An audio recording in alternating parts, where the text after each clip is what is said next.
শুভ সকাল বন্ধুরা, আজ সকাল সকাল বসে পড়েছি দেখো রাজকার্য নিয়ে। আবার এক লট তৈরি করেছি, অল্পই তৈরি হয়েছে। তো বিভিন্ন ধরনের ফ্লেভার, বিভিন্ন ধরনের জিনিস দিয়ে তৈরি করেছি, সেটা আমি তোমাদের সঙ্গে শেয়ার করতে চাইছি। তো সেটা দেখে তোমাদের কেমন লাগে দেখো, তারপর আমাকে জানিও। আমার ভিডিওটা শুরু করছি। এটা হচ্ছে রাইস, রাইস পাউডার আর পোটাটো, দুটোই স্কিনের জন্য ভালো। আজকাল যেটা কোরিয়ান গ্লাস স্কিন খুব চলছে, ওদের স্কিনটা যেরকম সুন্দর হয়, আমি জানি না অতটা ভালো হবে নাকি, কিন্তু আমি কিন্তু সেই কনসেপ্ট, এবং আমি বাড়িতেও অনেক সময় ওই রাইসের পেস্ট ইউজ করি মুখে মাখার জন্য। তো সেই কনসেপ্টটা একটু এখানটা একটু খারাপ হয়ে গেছে, আসলে ওরকম বানানোর অভিজ্ঞতা নেই সেই জন্য। তো এরকম 4টে বানিয়েছি। তো আমি নিজে ব্যবহার করেছি, জিনিসটা কিন্তু ভালোই হয়েছে। আমি যেরকম রাইস পাউডার ওটা মুখে ব্যবহার করি, কারণ হচ্ছে ওটা স্কিনটা ফেসিয়ালটা খুব সুন্দর হয়।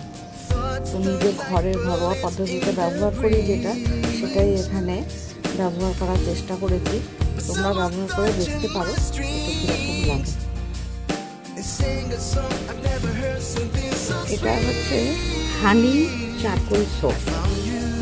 হানি চারকোল সোপটা স্কিনের জন্য, চারকোল তো অনেকে ব্যবহার করেছো, আমি এটা প্রথম বানালাম। এই ছাঁচটা নতুন কিনেছি, কিনে এর মধ্যে দিয়ে এরকম এই র্যাপ দিয়ে র্যাপ করে রেখেছি, নাহলে কি হচ্ছে ফ্লেভারটা বেরিয়ে যাচ্ছে। তো এই চারকোল কিন্তু স্কিনের জন্য খুবই ভালো। এটা হচ্ছে স্যান্ডেলউড হলদি সোপ। এটা কেন স্যান্ডেলউড আর হলদি দিয়ে বানিয়েছি, স্যান্ডেলউডের পাউডার ইউজ করেছি, আর হলুদটাকে বেটে ওটা রসটা ইউজ করা হয়েছে। আর এরকম একটা সুন্দর দেখতে ছাঁচ বানিয়ে নিয়েছি, এটা বাচ্চাদেরও খুব সুন্দর লাগবে দেখতে।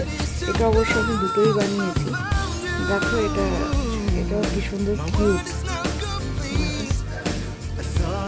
তো বাচ্চারাও এটা ব্যবহার করতে খুব ভালোবাসবে।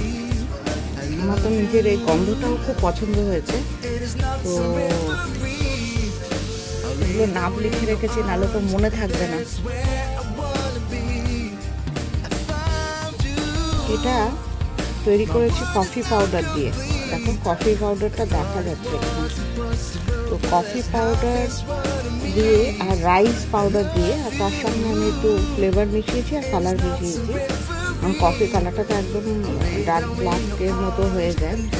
তো সেইটা দিয়ে এটা ব্যবহার করেছি, কারণ সবাই বলছে কফি দিয়ে আজকাল মুখটা পরিষ্কার করা, যেমন চারকোল দিয়েও হচ্ছে, সেরকম কফি দিয়েও আজকাল মুখটা পরিষ্কার করলে বলছে যে সবাই ভালো হবে। স্পেসিফিক্যালি এটা মুখের জন্যই ব্যবহার করতে এমন কিছু না, হাতে বা সানবার্ন, সান ট্যান সেগুলো দূর করার জন্যও কিন্তু এগুলো খুব ভালো হবে। তো এগুলো প্যাকেজিংটা এখনও কমপ্লিট হয়নি, আমি এটা এরকমভাবে র্যাপ করে রেখেছি যাতে ওই ফ্লেভারটা ভালো থাকে আর জিনিসটা হাতে হাতে নষ্ট না হয়ে যায়। যদিও দেখতে খুব একটা এখান থেকে বোঝা যাচ্ছে না, কিন্তু এটা খুললে বোঝা যাবে জিনিসটা কিন্তু খুবই সুন্দর হয়েছে, এবং ব্যবহার করার পরে তোমরাই বলতে পারবে যে এটা কেমন হয়েছে।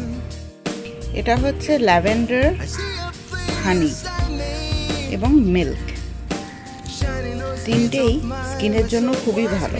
এমনিতেও তো বলে যে দুধ দিয়ে যদি মুখটা ধোয়া যায়, একটু দুধটা মুখে লাগিয়ে মুখটা রেখে যদি ধুয়ে ফেলা যায় সেটা, তার সঙ্গে হানি আর একটু ল্যাভেন্ডারের এই পাউডার দিয়ে সেইটা আমি এটা বানিয়েছি ছাঁচে ফেলে।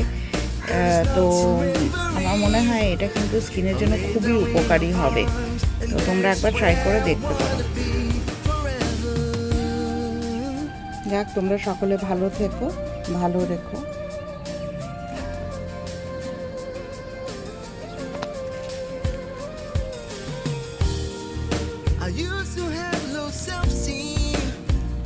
এখানে এই যে মিল্কটা ব্যবহার করেছি, এটা কিন্তু গোট মিল্ক। আর প্রত্যেকটা সাবানে কিন্তু আমরা ভিটামিন ই ক্যাপসুল ইউজ করেছি। আচ্ছা, একটা কথা বলা হয়নি, এই যে আমি এই যে চারকোল সোপটা ইউজ করেছি, এই চারকোল সোপে আমি যে চারকোল পাউডারটা ইউজ করেছি সেটা কিন্তু হচ্ছে তোমাদের ওই ব্যাম্বু মানে বাঁশ পুড়িয়ে তার একটা পাউডার। এটা কিন্তু আমি বাড়িতে করিনি, ওই ব্যাম্বু পাউডারটা কিনতে পাওয়া যায়, যেটা চারকোল যেটার হয়, এবং সেটা ব্যবহার করেছি। সেটা স্কিনের জন্য ভালো বলেই সেভাবে ব্যবহার করেছি। আর ভিটামিন ই ক্যাপসুল তো আমরা এমনি ইউজ করি, আমাদের স্কিনের জন্য ভালো, তো সেই জন্য আমি এটা আমার প্রোডাক্টের মধ্যে দিয়েছি। এবার তোমরা দেখো তোমাদের কেমন লাগে। তবে এটা কিন্তু কোনো মানে আমাকে বললেই আমি করে দিতে পারবো না, তোমাদের ভালো লাগলে আমাকে জানাবে। আমার কাছে এই কটা মাত্র এখন স্টক আছে, তো যেরকম বলবে আমি সেরকম, আমাকে 2 দিন হাতে সময় দিতে হবে। 2 দিন হাতে সময় দিলে তাহলে আমি ওটা আস্তে আস্তে বানিয়ে দেব। কারণ আমার কাছে তো যেরকম ইনগ্রিডিয়েন্ট আছে সেরকম করে ধীরে ধীরে বানাতে হবে। আর আমার কাছে ছাঁচও মাছ স্কেলে নেই, অল্পই রয়েছে। তো আমার মনে হয় এই ছোটো স্কেলে শুরু করেছি। দেখো ধীরে ধীরে যদি তোমাদের ভালো লাগে তারপরে আমরা ভালো দিকে যাবো।